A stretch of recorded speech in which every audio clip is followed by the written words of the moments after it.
Hey everybody, so in this video we are working on this Swisher Walk Behind string trimmer with a Briggs and Stratton 650 series. So the problem that I found at the very end of doing a very long repair video is that the wire, which is the kill switch for the ignition, for when you let this off it grounds out the magneto that makes the sparks, that had burned through the insulation of that wire and it was grounding out on the body, but it was doing that intermittently. So this video gets pretty long, but we're going to cover a lot of stuff. The actual repair for what's wrong is at the end of the video, but there'll be chapters where you can bounce around if you like.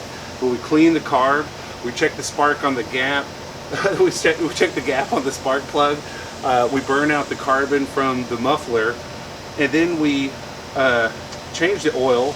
And then eventually, finally, after exhausting all other options, I dive a little deeper and I find the insulation was burned through on that wire. So, alright, let's go. Alright, so we're working on this walk behind string trimmer. It's a Swisher with a Briggs and Stratton 650 series. And its problem is that it won't idle.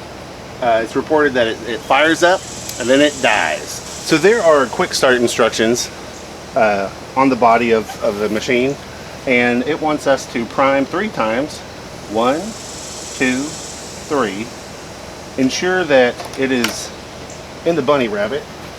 You squeeze the handle. Let's see.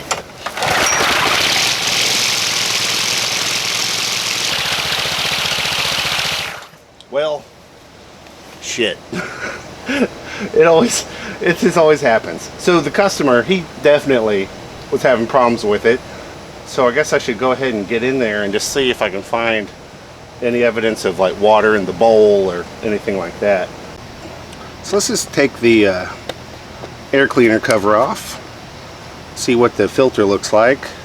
Alright, so he's done a recent tune-up, brand new filter. Both filters are new.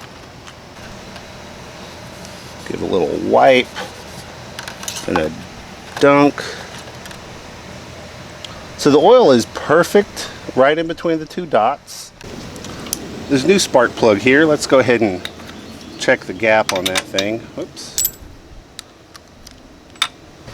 So this new spark plug is pretty dirty already. Looks like it's running a bit rich maybe, but let's see. According to the internet, we need a 0.030 gap. So it's a little bit short, so I'm just gonna wiggle it. There we go, 0.030. But I don't believe that's the problem. We're gonna put it a little bit tighter than it was to compress that. To compress the compression ring on the spark plug better. All right, let's go ahead and take off this. A 8mm should get us there. Let's just loosen this one from this side. Keep up with our screws.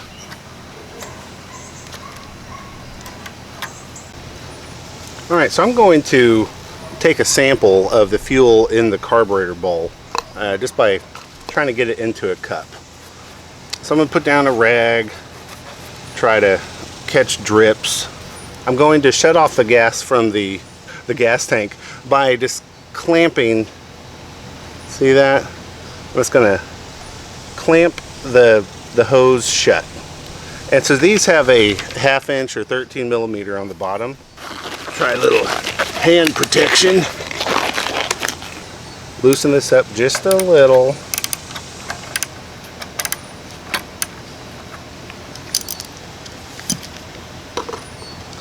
Let's see if I can get under here and take this thing off. So with most of the fluid out of the bowl, I'm going to just take the bottom nut off. Set that aside. Now if there is water, it'll be visible inside of here. So you can already kind of see there's a little bit of debris, but that could have fallen off as I took it out.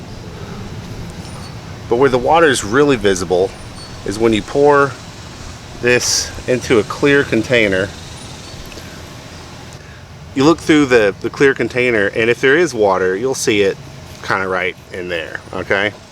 So sometimes you swish it and you can watch how it swirls around. If there's a lot of water, there'll be a very big visible line. This one I'm not seeing it, so I don't think there's much water in there. But the way it swirls just a little bit, I think there could be a tiny amount, inconsequential amount. I am gonna just flush a little bit of fuel through the float, and I'm gonna bump the float and check its functionality. So we're dribbling fuel, turns off. All right, so that's pretty good. That's working normally. So another thing we can do is we can try to drain the contents out of this part of the fuel line, because gas floats on top of water. Water will collect in the bottom. That's why the bottom of gas tanks, you know, they have a little built-in place for water droplets to collect, and then they suck from right above it. If there was a lot of water in the carburetor, I would suggest, you know, just like totally evacuating the tank, maybe taking it off and getting everything out of it, and then letting it sit in the sun to evaporate whatever's in there. But since there's no evidence of any meaningful amount of water, what I'm going to do is I'm just going to take off this fuel line, and I'm going to hold it down.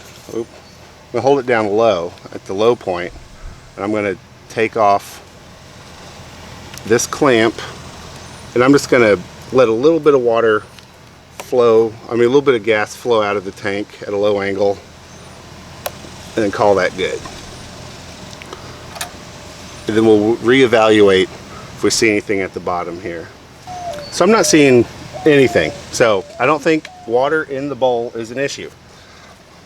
Let's go ahead and hook this guy back up. All right, so just for shits and giggles, let's just blast some carb cleaner through the jet.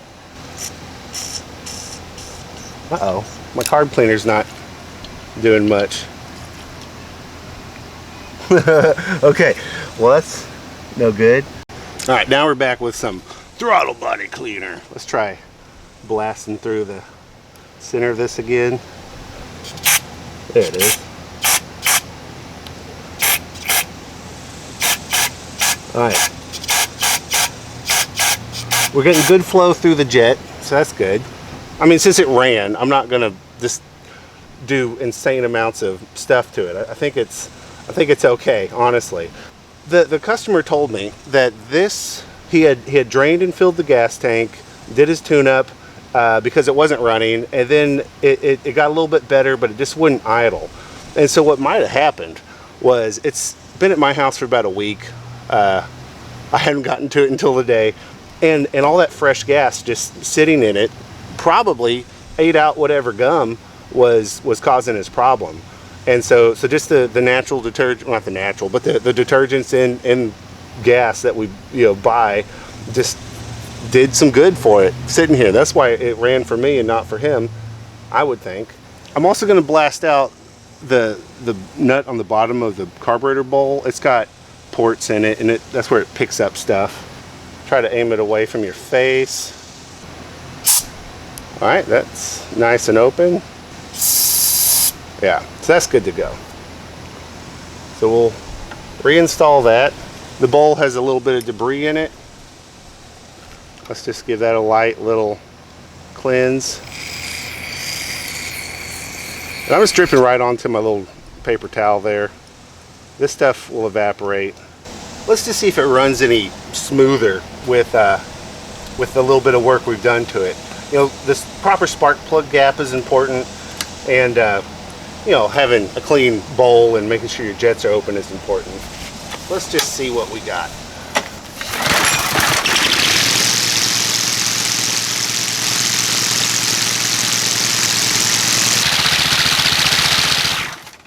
That, in my mind, seems to have improved the situation quite a bit. Probably just using it could have done a lot of good, but that first initial bit of gas that came out, some of it was contaminated from the outside of the bowl, but there's a lot of debris in there. So So we've done some level of good here. Let's go ahead and see if we can check the bearings in here. I think I can do this safely. So the tension for the belt is held on by this nut and bolt and a spring. I don't know if I really want to take it off, but I don't feel anything awry. That's just the natural flex of the machine. So I think the bearings are probably good. Again, you know, so I don't want to fix it till it's broke. I just want to try to help it along. If it ain't broke, don't fix it, because you are likely to fix it till it's broke. That's something that can happen. All right, so I'm gonna try to change the oil. This is a hard one to change the oil on because the drain plug is on the underside, but it's covered up by the big pulley that runs the drive belt. So I'm just gonna see how much oil I can pour out of the oil fill port and just replace that much of it. So I'm gonna run it out of gas first. So I'm gonna use my clamp, turn off the gas. See if it'll just start without a prime. All right, I believe we're out of gas now. Yeah, good. All right, so I'm going to open up the dipstick. Let me set this someplace. I guess that's fine. So the reason why I wanted the gas out of it is because I don't want to, you know, flood it and cause more issue. So let's just see what, if anything, can come out of here. Yeah, we're getting some. That's good. All right, so it's about done, I guess. This might be between a half and a quart. The oil looks very shiny and gross, so it's definitely time to change it. Hopefully we got to it in time to extend the life of this machine, because Bruce, who owns this, he does a lot of work out at his place. He's battling privet and all sorts of invasive species on his acreage. So for air-cooled engines, I really like the 30 weight oil. You know, some brands, they want you to use, you know, like 530 and this and that, but down here in Texas where we live, I really feel this is preferred. So since the engine's sitting at an angle, I'm going to try to aim for in between the dots in my filling capacity, and then hold it level as I, oops, spilling oil everywhere. Hold it level as I do a final check. That's somewhere around there. I'm going to run it for a second, just get it splashed around. Let me take off the fuel shut off. Alright, so after having it on its side and checking the oil, it's not running real good. And I don't believe there's any way it could have flooded because I pinched off the fuel. So maybe the tank is contaminated, and sloshing that, you know, on its side and back up, there might now be water in the the bowl. But listen to this.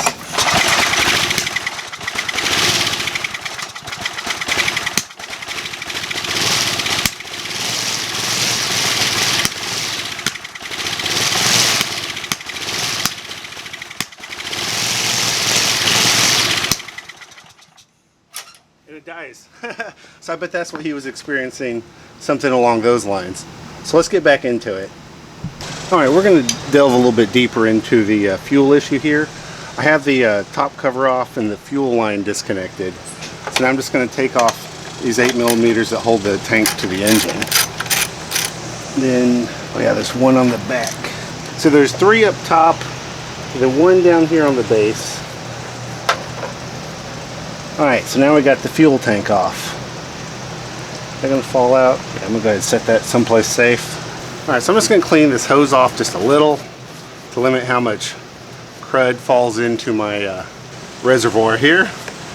I'm just going to use an old tiki torch bottle just to collect this stuff. I want to examine it. So let's open that up. And we're just going to drain it. Alright, I think we've successfully evacuated the gas tank, so that's good. Let's just take a peek. Still no obvious sign of water. So maybe what I need to do is just actually take the jet out and clean it up. Alright, so I'm just going to go ahead and take the carburetor off and have a better look at it. It's got two 10 millimeters, and then it's got some, you know, a gasket and the throttle connection. Okay, so there's one thing that's a little weird in here, and it's the throttle. It looks like it's crooked and it's not quite in place right. The butterfly valve, the throttle valve. I'm gonna try adjusting it. Wow, it's really loose in there. That's weird. That's very weird. I don't know. I've never seen that before. I've seen a butterfly valve so loose. I mean, that can't be how they make them. That just sucks. Alright, so the butterfly valve just pulls right out. I mean, maybe that's just how they make stuff now, but that doesn't seem right at all. I mean, is there a register in there for how this clicks in? Or is it really just pressure fitted? I mean, look at this. It's just a little piece of plastic with this thing just jammed in it? Like, no way.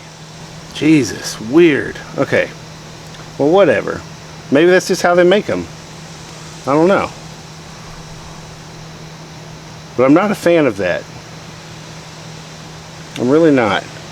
It's got a couple little marks, but a floating butterfly valve that spins and twists. Never imagined that's how that works. Alright, but since we're here already, let's just blast some stuff. I mean, I can see right through this jet, so that's not going to do any good, but we'll just go ahead and hit it. There's another hole over here. I don't know if that one goes anywhere. Nah, it doesn't go anywhere. Then there's a little port here. Does that come out? Does that one do anything? I'm just gonna... Okay, so that's a real hole. Let's go ahead and take off the float and the needle valve.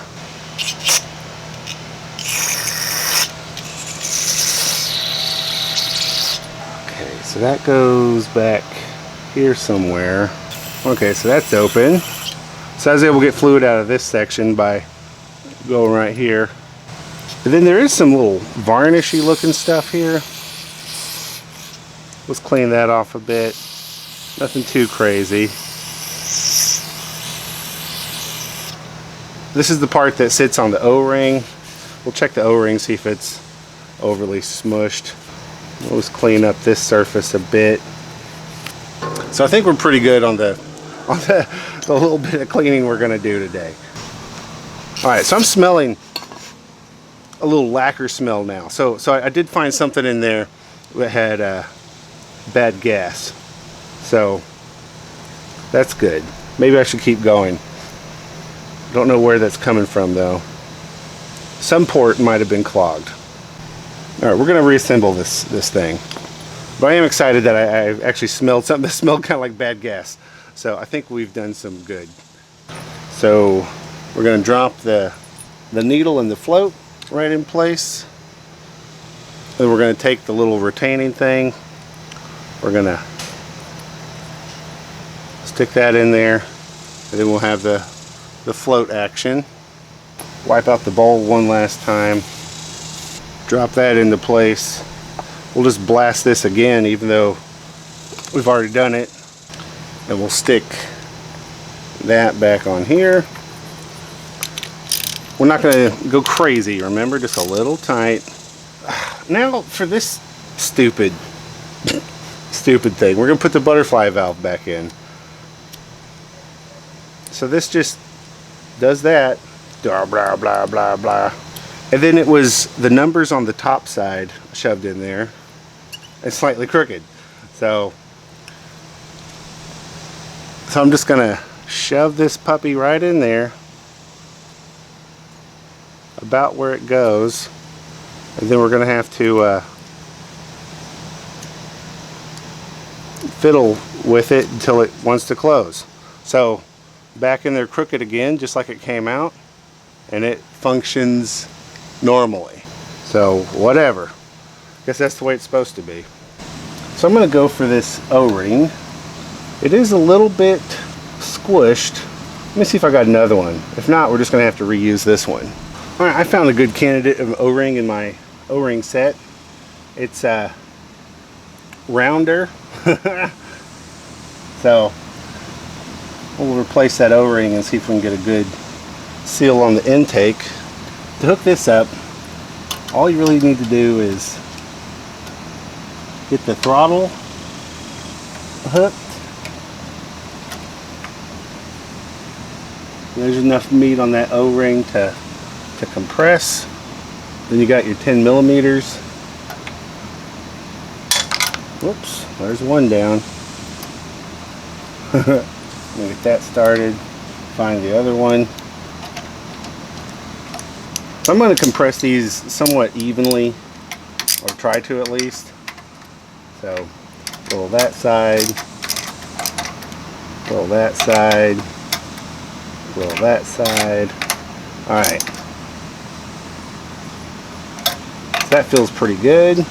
Let's go ahead and install the gas tank again. I had it sitting out in the sun. So this one went a spacer like that. And then the long bolt down low. Then these three with little built-in spacers right up top.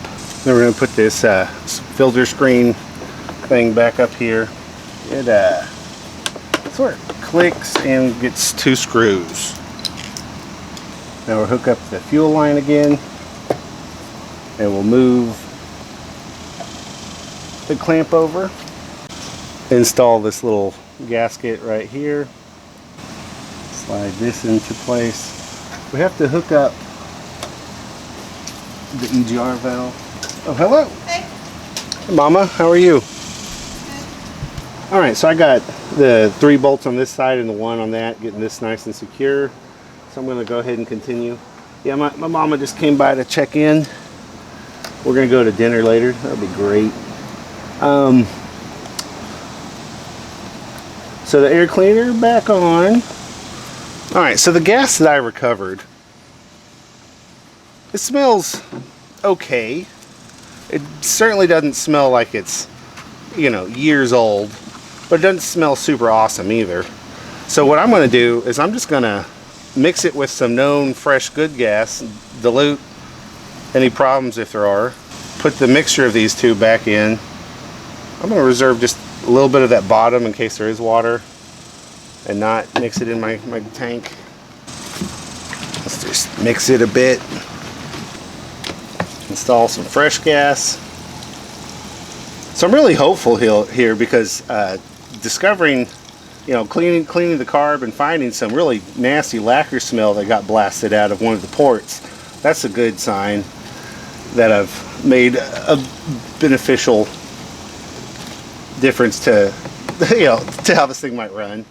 And let's see if it'll start.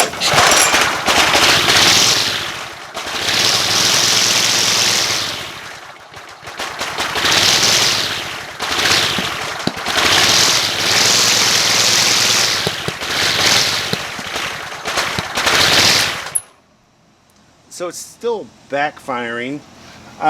You know, I did tilt it over on the side that the exhaust is on. It's possible that maybe the muffler is clogged up a bit. I got an idea on how to fix that. So taking exhaust bolts off. I mean, they're bolted way back on the back side, right? So, you know, spraying penetrating oil there isn't going to do anything. And then they go through a gasket on this side, so I'm not sure if spraying back here would do anything, but I'll just go ahead and do that and let it soak for a minute, see if that helps me get these off. Alright, so let's pry these little tabs back and get the sockets on here. And then, what do we got here, an 11? Wow, 11 feels like the right one. Let's just see if we can break these loose. Oh yeah, they're very loose. Neat. That's really nice. I like that. Okay, I wasn't expecting that. That just falls right out. That is excellent. Okay, let's get these out. Yeah, there's a lot of carbon buildup in here, so this plan might work. Alright, what we're going to do is not super sophisticated. This is something you have to do to two-strokes sometimes, and it's just burning the carbon out, really. So let's see if I can get this hot enough to light it on fire.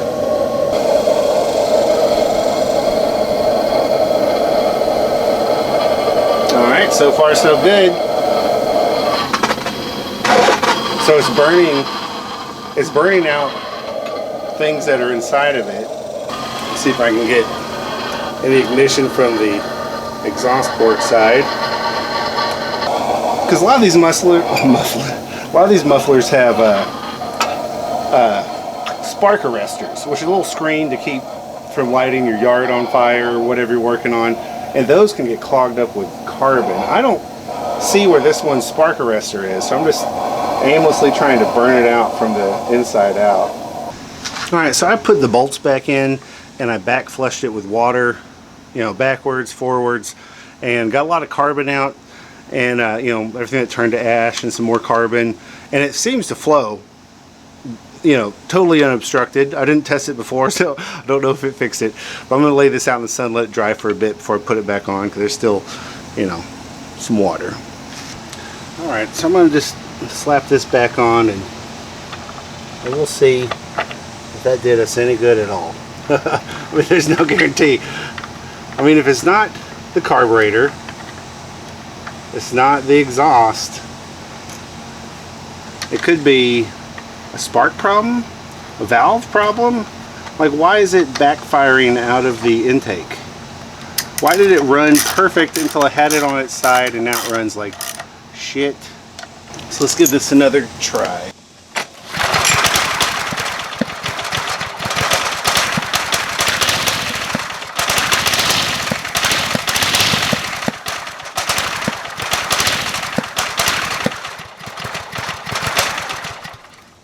Okay, well, I took the cap off, the fuel cap off, just to see if it was, you know, not venting right.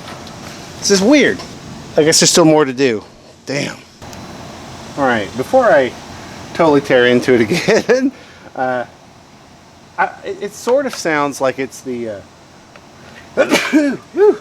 kill switch which is getting activated. So I'm going to see if I can open this up. Take this out, and there's some contacts over here. So, you know what? It's a little bit hot. Hopefully I don't start a fire. Let me just spray this down. Woo. Oh, sweet Jesus. I'm just gonna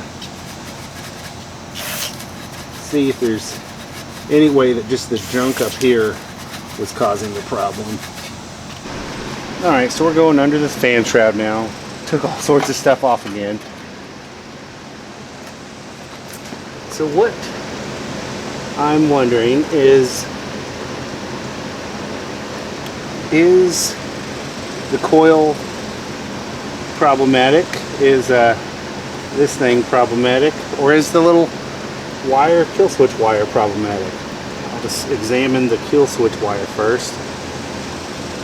Ugh, it's hot. Might need to wait a second.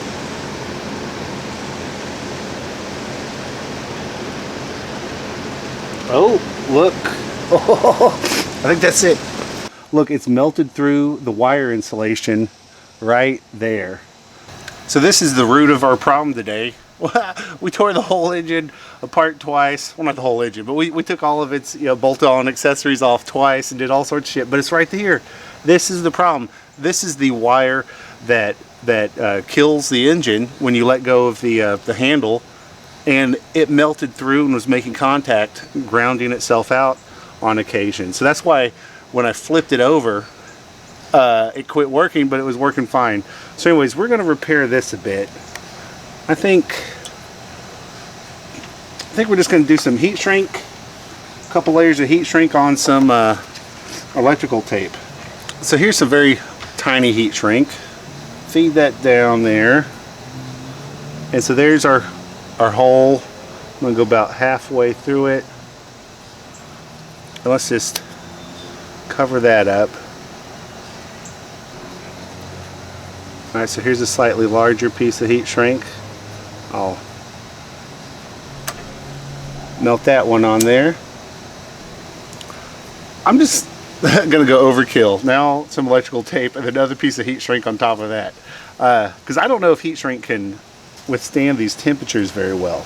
This will be my final layer, I guess. See if this will shrink down enough to do us some good. So there's a big honking ugly patch of heat shrink. Alright, I think that might do it, y'all. So the routing of this wire, it went kind of under this tube, which I don't know if that's a good idea, but we're going to just follow it the way it was from the factory and grab it.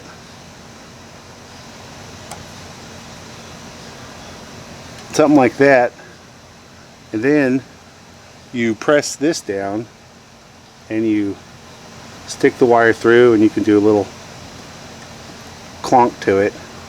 All that heat shrink is now right by the engine under this little tubey thing, and I think that gets it out of the way. Now let's just reassemble it, see if that fixes our problem. Alright, so this is the moment of truth. I got it all put back together. Let's see if it runs nice, smooth, and strong.